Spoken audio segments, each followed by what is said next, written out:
Tonight on Highway Patrol. A violent robbery over some clothes. Hi, Mum. 623 is here. Yep. An officer who's been held at gunpoint. 623 is here. I just received a call for a coke lab in Grove Park, so we're going to head there. 623 is here.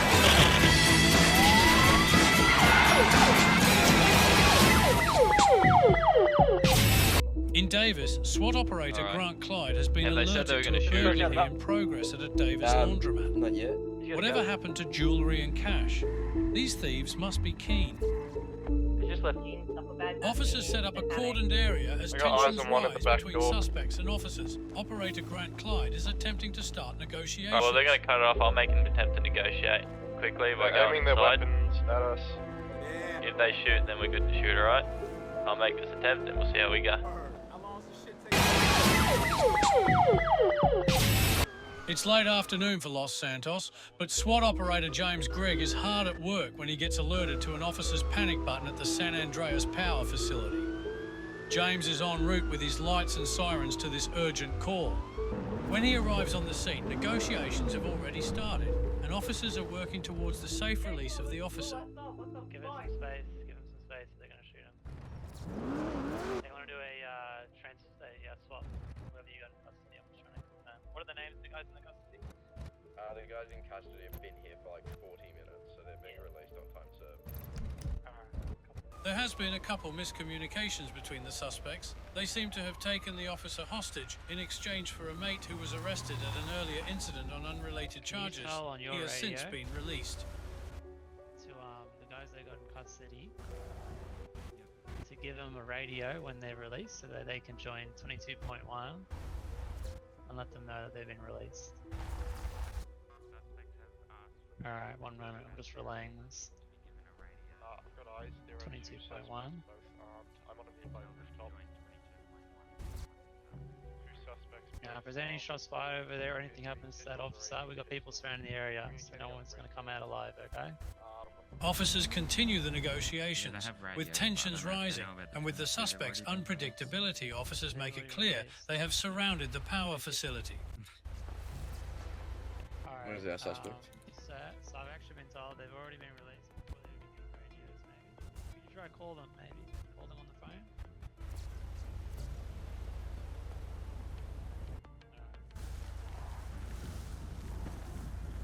I believe an AP pistol. Alright, if they try to leave, you can pursue. If they shoot the officer, take them out. Otherwise, hold positions. Yeah, I've just got a great view here from my roof.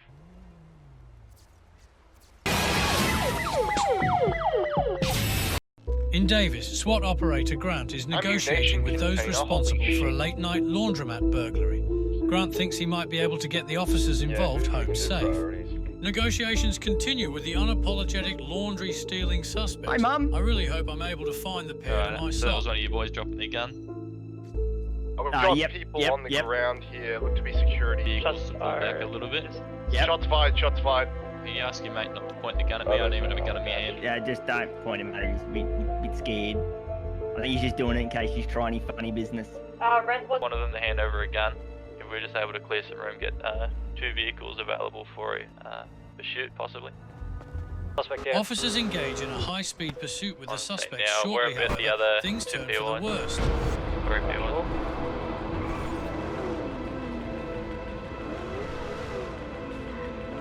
Bike was leaving. You ready?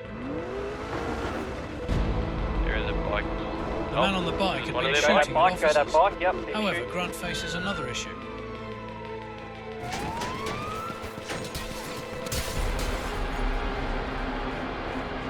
I don't have ammo for my fucking gun.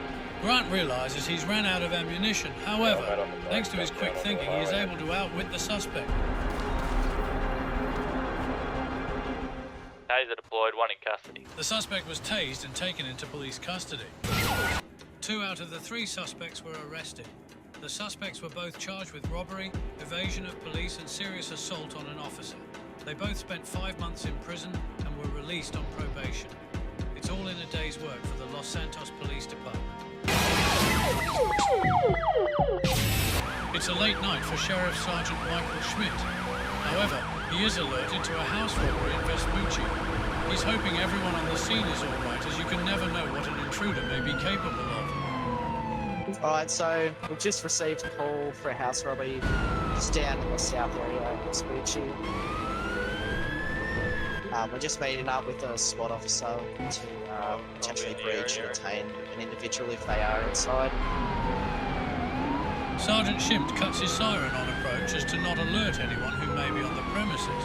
He meets up with SWAT operator Grant to determine how they'll handle the situation. Cut signs on approach to try not to spook the bloke if he's inside.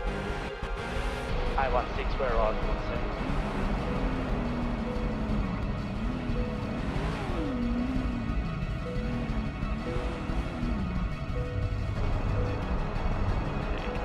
Unable to note any vehicles on the premises, officers believe it may be a false alarm.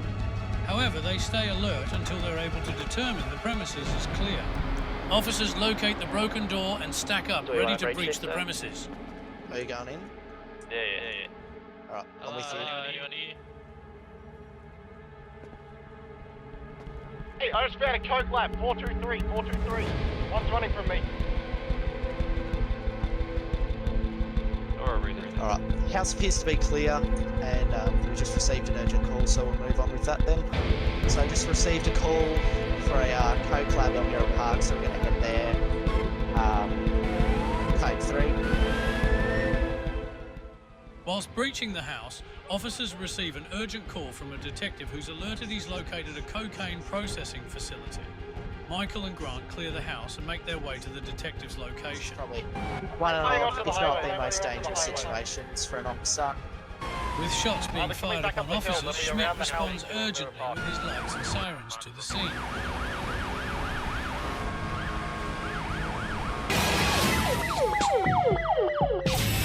At the San Andreas Power Facility, SWAT operator James and Chief of Police Tony are negotiating with two hostage takers for the safe release of an officer who's been held at gunpoint. So far, negotiations have been successful between the two parties.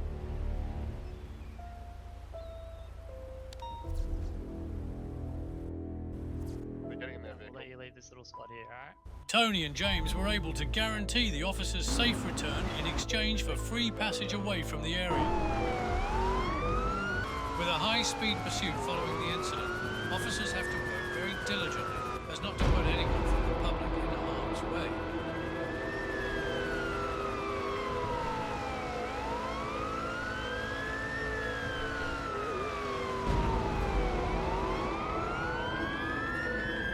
The suspect is making a desperate attempt to flee, but with the police right behind them, it almost seems impossible for them to get out of this scenario.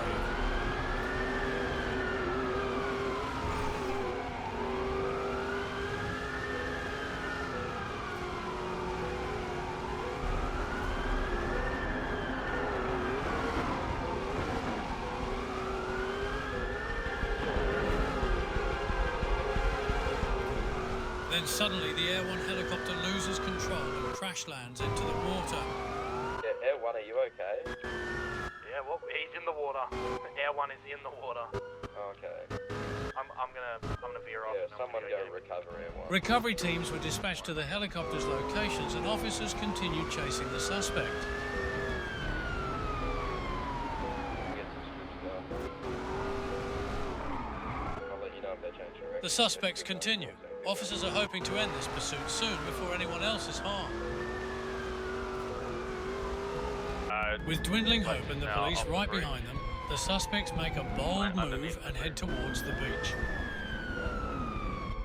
Yeah, SWAT triple run. Is anyone available to pick me up at the hospital? I'm capped, so I can't pick me up.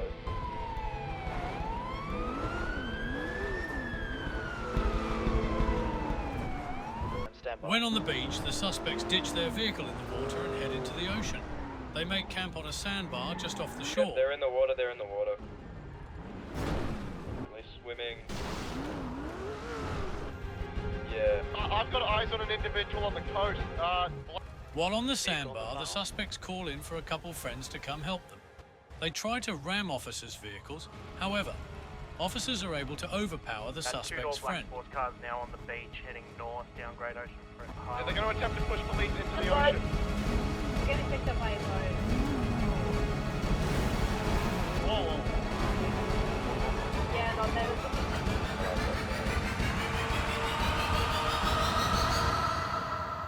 Being successful, the suspect is surrounded and surrenders himself to police.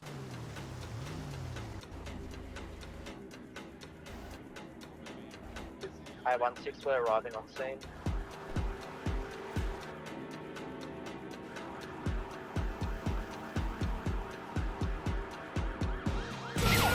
The suspect's friend is taken into custody and is charged with hindering police, reckless driving and a firearm was later located on the suspect.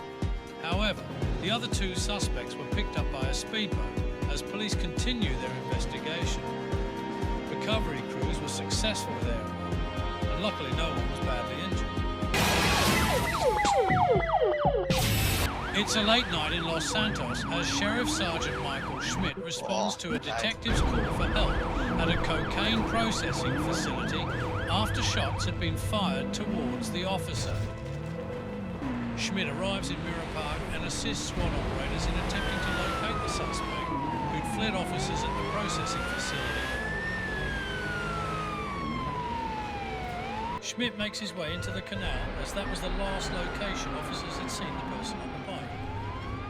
I-16, we're down in the canals now behind where you guys are. We'll see if anyone can try to run down. Watching them for a while, they've been stashing produce. I've got his bike here that he pulled out. Check this train tunnel. Maybe he's run up inside the train tunnel. The detective on scene makes it known he is shutting down and investigating the facility. Schmidt continues his hunt. We're just checking up inside the train tunnel in case the boats went up through here. Okay, I don't think he would have ran this far by now, but we'll just come to the exit. Yeah, no, he's definitely hasn't gone this way. I'm very interested to know where he's gone then. Officers weren't able to locate the individual.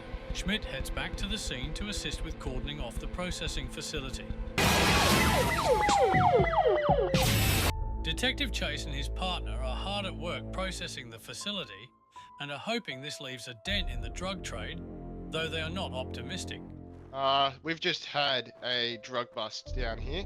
So what's just happened is I've been surveilling this area alongside my undercover assistant there, Oliver Reed, my name being Chase Fisher, a lieutenant with the San Andreas Detective Bureau. We have been surveying this area for a while now, watching people coming and going, namely this one individual who kept coming to the back of this building.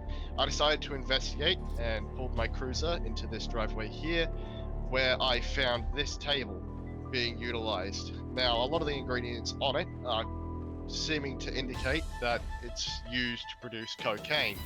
So, we attempted to stop the individual, however they fled on a bike with a partner of theirs, who actually struck me with that bike.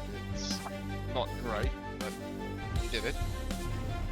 Now we're just securing the scene, processing the vehicle, and securing the table, just to make sure that, well, we document all this evidence, don't allow stuff like this to hit the street ever again, because, well, I mean, coke, should this test positive for coke, ruins families, and we really do not want it on our street. While this is a small producer, we hope that this will at least cut down on some of the production, give him a scare for a while, but I mean, with this city, the amount that's hit in the streets, we really just don't know. Police continue their investigation into the person who was on the bike. Detectives shut down the cocaine processing facility.